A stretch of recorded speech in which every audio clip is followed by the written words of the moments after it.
For Whom the Bell Tolls by Ernest Hemingway. Book review. Wow, did I love this book. This is one of those books that's been on my reading list for a long time.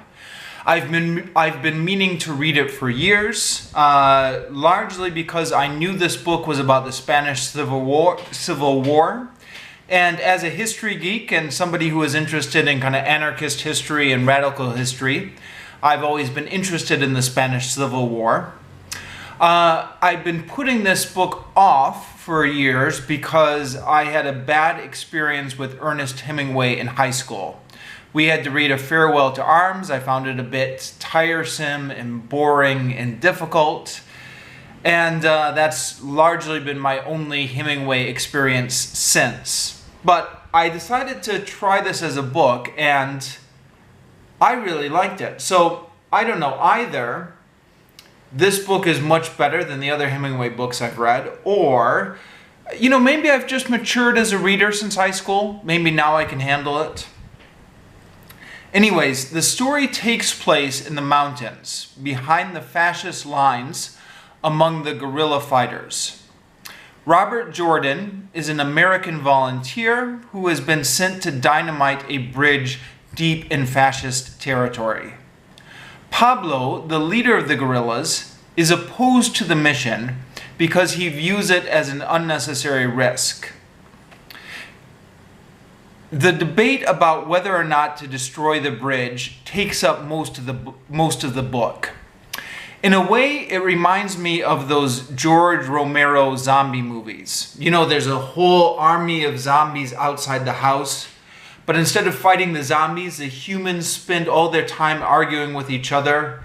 Go to the basement. No, stay upstairs. For Whom the Bell Tolls has the same sense of misdirected energy. The guerrillas are deep behind fascist lines, surrounded by fascists, but they spend all of their time arguing with each other instead. Now, in this case, the argument is not ideological, it's tactical. Somebody wants to blow up the bridge, somebody else thinks it's an unnecessary risk to blow up the bridge. But even though the argument is tactical, I suspect Hemingway must have meant this argument to be symbolic of the larger Spanish Civil War as a whole and the failure of the anti-fascist forces to form a united front. The issue of internal divisions is addressed more explicitly later in the book. Near the end, there's a passage when one of the characters is sent to deliver a crucial message. And this message gets delayed. First, paranoid anarchists. Next, bureaucratic Republicans. Finally, by purge-happy communists. The end result of all this is that the message arrives too late. There's some interesting political statements in this book, and it's always difficult to tease out the political beliefs of an author based on the statements made by his characters. Because you never know, maybe the characters don't represent what the author actually thinks. Robert Jordan, the main character, makes a number of statements that I really agreed with, including the subject of hidden fascism in the United States. On the other hand, the anarchists in this book, I'm sympathetic to the anarchist cause myself, but the anarchists in this book are portrayed as either useless or drunks. So you get this sense that Hemingway was not sympathetic to the anarchists. Also throughout the book, several characters make racist statements against gypsies. I'm not sure if it's fair to attribute these to Hemingway himself, since it's the characters, it's not Hemingway, but they make these statements and they never get corrected by anyone else in the book.